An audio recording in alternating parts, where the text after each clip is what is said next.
Narito ang mga headline news. Nitong nakaraang linggo ay nagkaroon ng church appointment worship para sa taong ito. Nitong Martes, January 7, ay nagsimula muli ang klase para sa second semester ng Remnant Vision Academy School.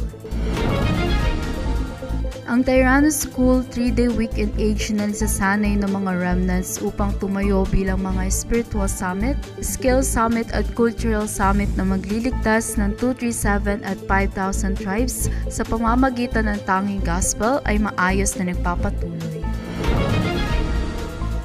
Ang ipinahayag na mensahe noong nakaraang linggo ay 7 guideposts and 2025 eternal answers. Mula sa John chapter 19 verse 30 at 2 Corinthians chapter 5 verse 17.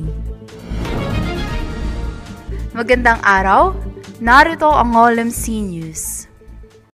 Nitong nakaraang linggo ay nagkaroon ng church appointment worship para sa taong ito. Bago simulan ng worship, unang in-appoint at binigyan ng certificate ang mga kabilang sa 237 Emmanuel Choir at ang in-charge dito ay si Assistant Pastor Ivy. Sumunod na in-appoint ang mga teachers ng Tyrannus at RVAS. At parehong in-charge dito si Assistant Pastor Mary Joanne. Pagkatapos ay in-appoint ang mga in-charge sa department ng elementary. At ang in-appoint na in-charge sa high school ng grade 7 hanggang 10 ay si Assistant Pastor Mary Jane. At sa grade 11 to 12 ay si Assistant Pastor Ivy. At sa hapon, in-appoint ang mga kabilang sa Remnant Summit Choir at ang in-charge dito ay si Deaconess Ina.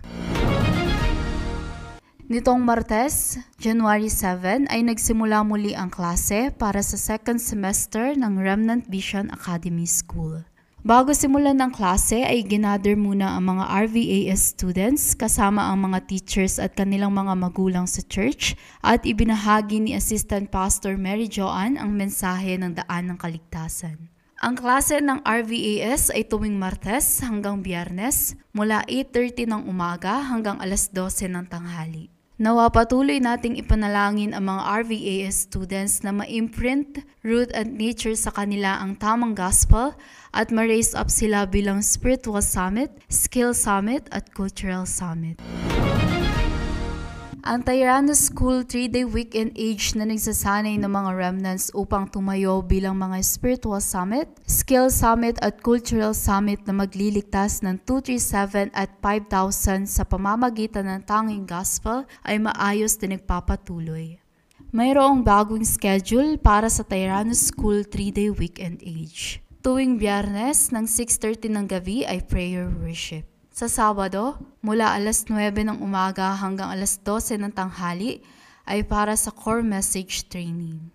1:40 p.m. ay 777 meditation. Mula alas 2 hanggang 2:10 ng hapon ay praise. Magbabahagi ng daan ng kaligtasan ang naka-assign na remnant ng 2:10 hanggang 2:40 ng hapon.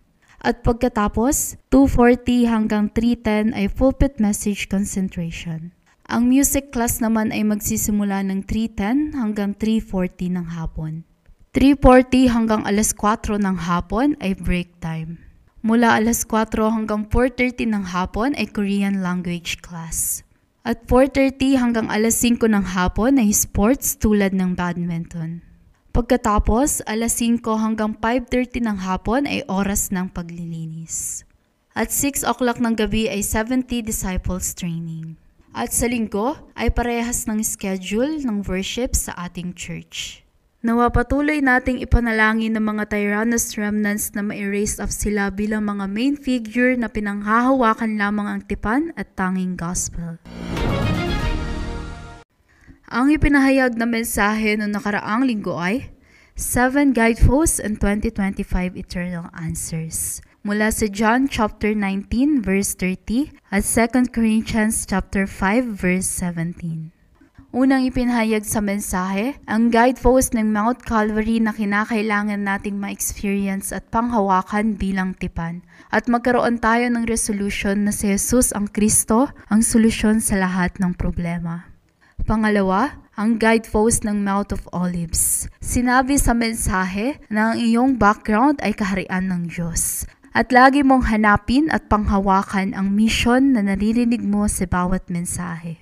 Sumunod na ipinahayag ang guidepost ng Mark's Upper Room. Ipinangako ng Diyos na matatanggap mo ang banal na espiritu kapag pinanghawakan mo ang tipan ng Mount Calvary at ang mission ng Mount of Olives.